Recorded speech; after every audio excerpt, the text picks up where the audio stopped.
तो बीएमसी चुनाव के एक्सिस माई इंडिया का एग्जिट पोल हम आपको जा रहे हैं। सबसे बड़ी खबर इस वक्त की बीजेपी प्लस को 131 से 151 सीटें मिलने की संभावना है, यानी साफ और स्पष्ट बीएमसी में जितने वार्ड्स मिलते हुए दिख रहे हैं वो देवेंद्र फडणवीस और एकनाथ शिंदे को वहां पर बहुमत के पार जाते हुए देख रहे हैं। और ये साफ है, एक तरह से स्वीप करना भी इसे कह सकते हैं। कुल 227 सीटें हैं, वहां पर 5 मनोनीत होते हैं, 200 ये मिलाकर, लेकिन 227 है वहां पर। शिवसेना और बीजेपी साथ में मिलकर भी कभी ये नंबर कभी नहीं मिल पाई थी। यूबीटी का अटकना 58 से 68 सीटों पर, इसका मतलब समझ रहे हैं आप दुबे जी, ये तो मतलब ब्लड बात एक तरह से कहा जाएगा। अगर 58 से 68 सीटों पर वही पार्टी जो लगभग 3 दशक तक बीएमसी पर राज करती रही, 26 साल तक जिसका मेयर रहा, पिछले 4 साल छोड़ दीजिए, तो उस पार्टी का देखिए शिंदे के हटने के बाद और राज ठाकरे के साथ 2 दशक बाद मिलकर चुनाव लड़ने पर क्या हश्र होता हुआ दिख रहा है। लेकिन अपने दर्शकों को बार बार ये बता दें,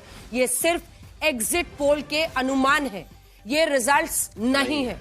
रिजल्ट्स के लिए आपको कल तक इंतजार करना होगा। ये रिजल्ट्स कतई नहीं है और कई बार एग्जिट पोल्स गलत भी साबित हुए हैं। ये राइडर भी आपको देते हुए ही हम ये नंबर्स दिखा रहे हैं। एक राइडर में देना चाहता हूं उसमें प्रदीप गुप्ता ने 2017 में जो एग्जिट पोल किया था बीएमसी के लिए, वो सही साबित हुआ था, लेकिन उसके बाद उनके बाकी एग्जिट पोल भी गलत साबित हुए हैं। नहीं, उन्होंने उनका स्ट्राइक रेट बहुत अच्छा था, लेकिन हाँ। पिछले लोकसभा के बाद से 1-2 बार उन्होंने अपनी बार 400 पार के लिए भी तो कहा था ना, तो डराइए मत। कम तो बोला उन्होंने, कहाँ डरा रहे हैं हम, तो खुद ही आपको राइडर बता रहे हैं दर्शकों को। 2-4 घंटा, मतलब हमने आपको रस्सी दे दी तो खींचे लिए। अरे नहीं, 10 घंटा हमें तो आराम से रहने दीजिए। अभी तो ये देख के तो आदमी डर जाएगा, इसको थोड़ा बदल दीजिए। डरिए मत ना, डरना क्या है इसमें? मतलब हम तो ये सोच रहे हैं कि ऐसी दुर्गति हमारी नहीं है। ठीक है, कांटे की टक्कर वाजपेयी जी की कविता तो आप भी रटते थे पहले। हाँ, तो हम भी तो बोल रहे हैं क्या हार में क्या जीत में, किंचित नहीं भाई बीत में, तो काहे भाई में पल रहे हैं। ये डरावना जैसा फिगर है, एक तरफा दिखा रहा है। थोड़ा सा भी नेक टू नेक रहने दीजिए प्रदीप जी। हम लोगों को विपक्ष का भी सम्मान करिए। हम सब इसी देश के नागरिक हैं और आपके भाई हैं, तो थोड़ा सा अभी इसमें बदलाव आएगा। हाँ। ये ठीक है, आपने मैं आपका सम्मान करता हूं। बड़ी खबर आपको बता रहे हैं प्रदीप गुप्ता जी, 58 से 68 पर दिल इनका धूम करे होने लगा है। नहीं, मैं उनके आनंद जी के आनंद दुबे जी के आनंद की बात बताने को बोले कि हम भी आपके भाई हैं। कायला जी एक मिनट प्रदीप गुप्ता जी को बोलने दीजिए, उनका एग्जिट पोल है पहले, आज तो उनको बोलने दीजिए। चलिए प्रदीप गुप्ता जी। मैं आनंद दुबे जी के कुछ आनंद की बात बताने की कोशिश करता हूँ, मुझे नहीं पता कितनी सही होगी। यदि ये वोटर टर्नआउट 54% से प्लस हुआ तो इसमें बीजेपी और यूटी की और सीटें इजाफा होंगी। और यदि ये 54% से कम होता है, 54% से कम होता है, यदि ये 52 के नीचे यदि 50-51 जाता है, तो जो दुबे जी कह रहे हैं, तो फिर तो जीत किसी की भी हो सकती है। 50-51 शहनांसी जी जल्दी से कमेंट फिर आएंगे प्रेम शुक्ला जी के पास। प्रेम शुक्ला जी, आप मतलब खुश रहिए, आपको क्या है, आप मुस्कुराते रहिए, आप स्क्रीन पे तो हैं ही।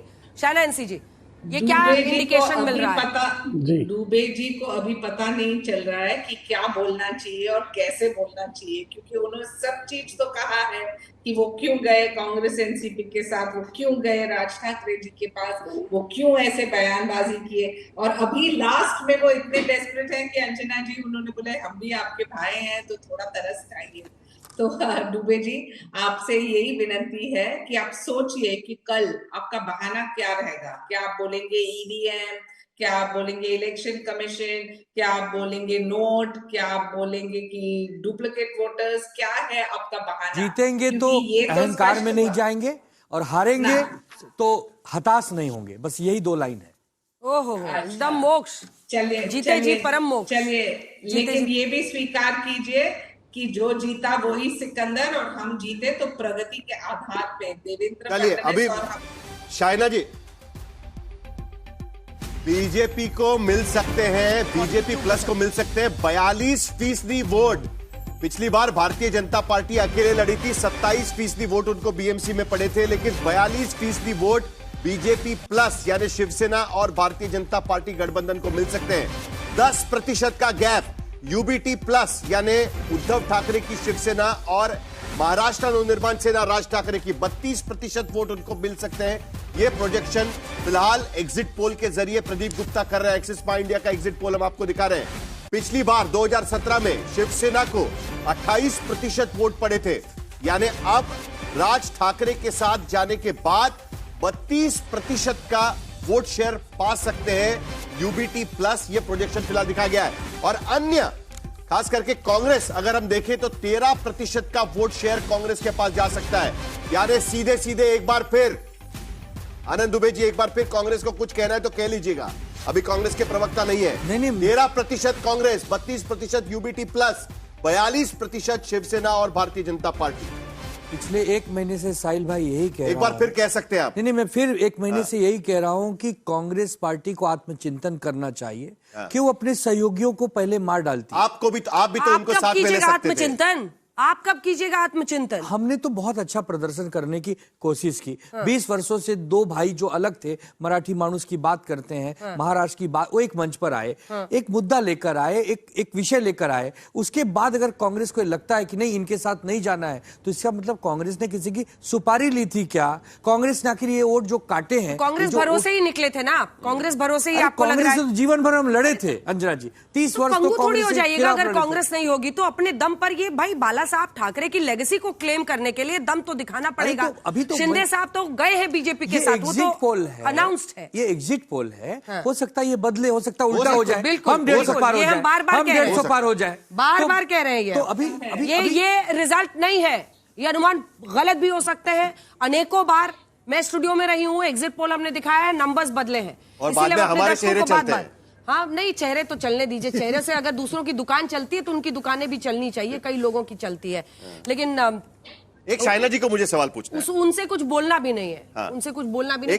एक शाइना जी से पूछना है, अगर ये शुक्ला जी नतीजे का बहिष्कार तो नहीं कर रहे हैं? नहीं, बिल्कुल नहीं। हाँ, नहीं, यही सवाल शुक्ला जी के पास भी जाएगा। इसके लिए शुरुआत में शाइना जी से करना चाहता हूं, क्योंकि शाइना जी की पार्टी 90 सीटें लड़ रही है और शुक्ला जी की पार्टी 137 सीटें, 91, शिवसेना 91, 137 बीजेपी लड़ रही है।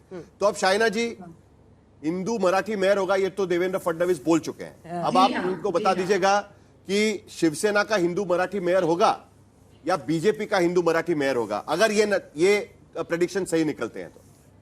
चलिए साहिल जी, आपको क्या लगता है, क्या मैं इस सवाल का जवाब दूंगी? क्यों नहीं देंगे आप? सबसे पहले महायुति के नेतृत्व ही तय करेंगे कि महापौर कौन। गुलाम है ये, क्या जवाब? जिसका गुलाम जवाब देते हैं क्या मुंबई के लिए, और जो मराठी मानस और हिंदू की बात, उसके साथ साथ मैं एक चीज जरूर जोड़ूंगी। हमारे नेता आदरणीय एकनाथ जी शिंदे ने 90 सीट्स में से 63 दिया है महिलाओं को। भारतीय जनता पार्टी ने भी बहुत सारे महिलाओं को दिया। तो शायद ये भी हो सकता है कि एक महिला, एक मराठी, एक हिंदू और महायुति के नेतृत्व में एक यूनानिमस उम्मीदवार। प्रेम शुक्ला जी, चलिए अब आप इस सवाल का जवाब दे दीजिए। आप ज्यादा सीटों पर लड़ रहे हैं, लगभग आप समझ लीजिए कि 47 सीट ज्यादा है, 46 सीट ज्यादा पर आप वार्ड्स में लड़ रहे हैं। इसका मेयर बनेगा क्या बीजेपी के लिए? जो ये अंधेरा छटेगा, कमल खिलेगा, वो मेयर पद के लिए होगा? मेयर तो महायुति का बनेगा, लेकिन भारतीय जनता पार्टी के सामान्य कार्यकर्ता, मेरे जैसे सामान्य कार्यकर्ता को ये लगेगा कि पहली बार भाजपा का महापौर होना चाहिए। भाजपा का आज तक महापौर मुंबई में नहीं हुआ है। तो बीजेपी जितना क्लैरिटी से चीजें कहती है, कम से कम आप इतना तो कह देती है, कर लेती है। हाँ, और कर भी लेती है। शायना जी कम से कम अपनी पार्टी के लिए तो बोल देती कि एक पार्टी की कार्यकर्ता होने के नाते मुझे लगता है कि शिवसेना का मेयर होना चाहिए। साहिल जी, एक चीज तो आप समझ गए हैं कि हम यहाँ ये अलायंस, महायुति का जो अलायंस है, सत्ता के मोहमाया के लिए तो नहीं है। यहाँ काम करने के लिए हमने प्रगति के पूरे मिशन को लेके हमारी स्पष्ट किया मुंबई के लिए। तो हमारे नेतृत्व ही ये तय करेंगे, और आदरणीय एकनाथ जी शिंदे का जो योगदान रहा है ऑन ग्राउंड पूरे प्रदेश में, आप कहीं भी जाइए और देखिए। ठीक है शुक्ला जी, आपकी बात खत्म करिए।